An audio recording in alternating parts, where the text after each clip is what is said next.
Hi friends, welcome to my YouTube channel. आज हम लोग डिस्कशन करेंगे क्रोनिक पैनक्रेटाइटिस के बारे में।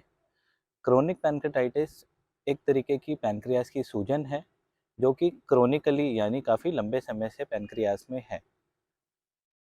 क्रोनिक पैनक्रेटाइटिस ज़्यादातर केसेस में अल्कोहल लेने की वजह से होती है। क्रोनिक अल्कोहलिक पेशेंट्स जो काफ़ी समय से हैवी अल्कोहल इनटेक करते हैं, उन पेशेंट्स में chronic pancreatitis 2/3 of chronic pancreatitis chronic alcoholic patients में देखी जाती है।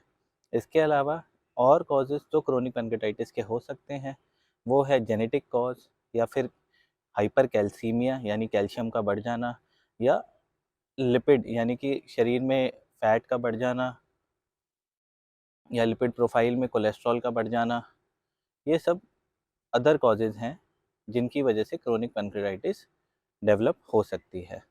क्रोनिक पैनक्रेटाइटिस में जो सबसे ज़्यादा कॉमन सिम्पटम है, जो तकलीफ़ पेशेंट को होती है, वो है पेन एब्डोमेन यानी पेट के ऊपरी हिस्से में तेज़ दर्द होता है, जो ज़्यादातर खाना खाने के बाद होता है। और इसमें जो दर्द है वो बहुत ही तेज़ होता है और पीठ में जाता है। ज़्यादातर टैबलेट से आराम नहीं आता है और इंजेक्शन लगवाने की ज़रूरत पड़ती है। इसके अलावा जो एसोसिएटेड सिम्पटम्स इसके अलावा हो सकते हैं, वो है डायबिटीज़ डेवलप होना, या फिर ऑयली स्टूल्स का आना, या खाना हज़म प्रॉपर्ली ना हो पाना, पेट में ब्लोटिंग होना यानी पेट का फूल जाना, और इसके अलावा बार-बार मोशंस जाना। इस तरीके के सिम्पटम्स देखे जाते हैं। कई पेशेंट्स में वेट लॉस भी देखा जाता है, तकरीबन 8 से 10 किलो का वेट लॉस भी देखा जाता है। अगर कोई पेशेंट जिसको बार बार पेन एब्डोमेन डेवलप हो रहा है और वो आपके पास दिखाने आया है, तो ऐसे पेशेंट्स में हमें सबसे पहले एक अल्ट्रासाउंड कराना चाहिए। अल्ट्रासाउंड में अगर हमें पैनक्रियास में सूजन दिखाई दे रही है या पैनक्रियाटिक डक्ट में सूजन दिखाई दे रही है, तो क्रोनिक पैनक्रेटाइटिस की डायग्नोसिस कंफर्म करने के लिए हमें सीटी स्कैन या एमआरआई, एमआरसीपी करके एक स्पेशलाइज्ड टेस्ट होता है, तो हमें सीटी स्कैन या एमआरसीपी कराना चाहिए।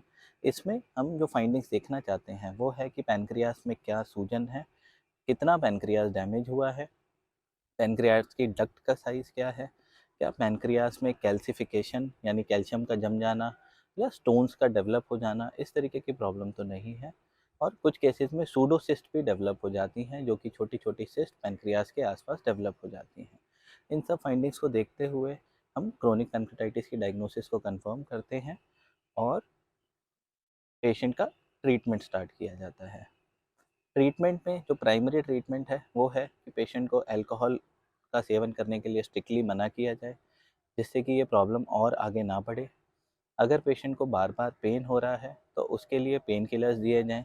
ज़्यादा पेशेंट्स को खाना हज़म नहीं हो पा रहा है या ऑयली स्टूल्स आ रहे हैं, तो उसके लिए पेनक्रियास एंजाइम के कैप्सूल शुरू किए जाते हैं। और अगर पेशेंट को डायबिटीज़ डेवलप हो रही है, तो उसके लिए डायबिटीज़ का ट्रीटमेंट शुरू किया जाता है। अब इसमें से कुछ सबसेट ऑफ क्रोनिक पैनक्रेटाइटिस यानी कुछ मरीज़ क्रोनिक पैनक्रेटाइटिस के ऐसे होते हैं जिनको ये पेन बार-बार होता है, बहुत ही सीवियर होता है, बार-बार इनको हॉस्पिटल एडमिशन की ज़रूरत पड़ती है। इन पेशेंट्स में हमें ऑपरेशन की ज़रूरत होती है।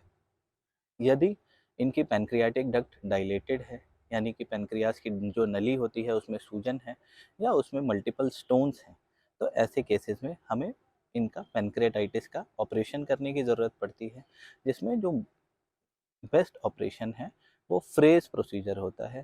फ्रेज प्रोसीजर में पैनक्रियास की डक्ट को ओपन किया जाता है, पैनक्रियास का जो भी खराब टिश्यू होता है उसे रिमूव किया जाता है और उसको छोटी आंच से जोड़ दिया जाता है, जिससे जो भी पैनक्रियास का जूस होता है वो बिना किसी ब्लॉकेज के इंटेस्टाइन में आराम से जा पाए और पेशेंट के पेन में आराम रहे। यदि आपको क्रोनिक पैनक्रेटाइटिस से संबंधित कोई भी जानकारी चाहिए तो आप हमसे संपर्क कर सकते हैं। Thank you.